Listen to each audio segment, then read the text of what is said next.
ये सारी की सारी दवाइयाँ कब्ज़ के लिए इस्तेमाल की जाती हैं।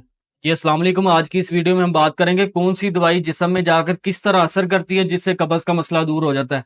कौन से ऐसे मरीज़ हैं जो कि इस दवाई को ले सकते हैं और किस तरह की कब्ज़ के लिए इस्तेमाल कर सकते हैं। सबसे पहले हम लेक्सोप्रोन और सिकिलेक्स के बारे में बात करेंगे। इन दोनों दवाइयों में एक ही केमिकल पाया जाता है, सोडियम पिकोसल्फेट। सोडियम पिकोसल्फेट एक कब्ज़ कुशा ऐसा केमिकल है जो कि अंतड़ियों में पानी की मिकदार को बढ़ा देता है और बड़ी आंत की रफ्तार को बेहतर कर देता है, स्टिमुलेट करता है, जिससे कब्ज़ का मसला हल होना शुरू हो जाता है। ऐसे मरीज जिनको 3 से 4 दिन तक पखाना नहीं आता वो लोग इसको इस्तेमाल कर सकते हैं। उसके अलावा बवासीर के मरीज इसको इस्तेमाल कर सकते हैं। अगर हम इसकी मिकदार के बारे में बात करें तो 5 से 15 mg तक इसको रात के टाइम इस्तेमाल किया जाता है। गोली की शक्ल में 2 गोलियां होगी, कतरों की शक्ल में 20 कतरों में 7.5 mg मिकदार पाई जाती है और इसी तरह 5 ml सिरप की शक्ल में उसमें 7.5 mg मिकदार पाई जाती है। सो आप इसके मुताबिक आप ये मेडिसिन ले सकते हैं। दूसरे नंबर पे हम बिसाकोडिल की बात करेंगे। बिसाकोडिल एक ऐसी दवाई है जो कि अंतड़ियों की रफ्तार को बेहतर करती है, उसके अलावा पखाने को नरम करती है, जिससे कब्ज का मसला हल होना शुरू हो जाता है।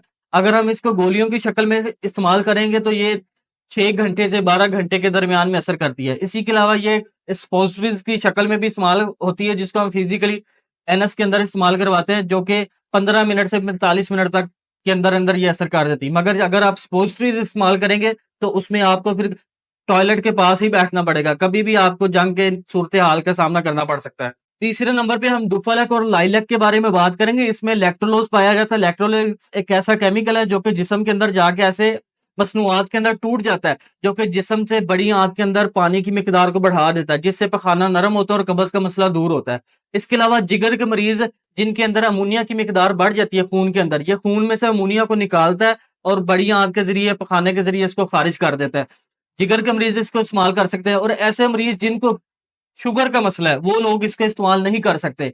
अक्सर देखने में आता है कि शुगर के मरीज की शुगर नहीं कंट्रोल हो रही होती, जब हम देखते हैं हिस्ट्री देखते हैं तो पता चलता है वो लैक्टोलोज इस्तेमाल कर रहा है। लैक्टोलोज जो है शुगर की मिकदार को बढ़ा देता है, शुगर के मरीज इसको इस्तेमाल नहीं कर सकते। अगर हम इसकी मिकदार के बारे में बात करें तो ये सिरप की शक्ल में होता है। हम इसको 15 ml से लेकर 30 ml तक मिलीलीटर तक इस्तेमाल कर सकते हैं सुबह शाम तक।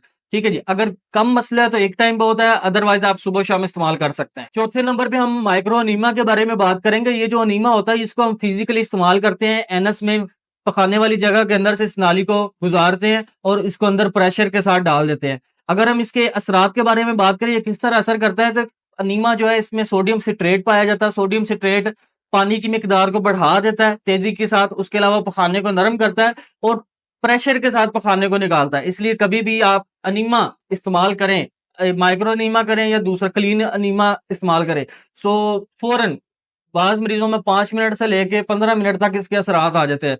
तो जब भी आप इस्तेमाल करवाएं तो टॉयलेट के पास लाजमी रहें, ताकि कभी भी जंग की सूरत से हाल बने तो आपको पता होगा हमने जंग लड़नी है। ये थी आज की वीडियो। उम्मीद है जी आपको समझ आ गई होगी कौन सी दवाई जिस्म में जाकर किस तरह असर करती है और जिससे कब्ज का मसला दूर हो जाता है। इंशाल्लाह नेक्स्ट वीडियो में हाजिर होंगे। हमारी वीडियो को लाइक एंड सब्सक्राइब लाजमी कीजिएगा। आप लोग लाइक एंड सब्सक्राइब नहीं करते और बस समझो। इंशाल्लाह नेक्स्ट वीडियो में हाजिर होंगे। अल्लाह हाफिज।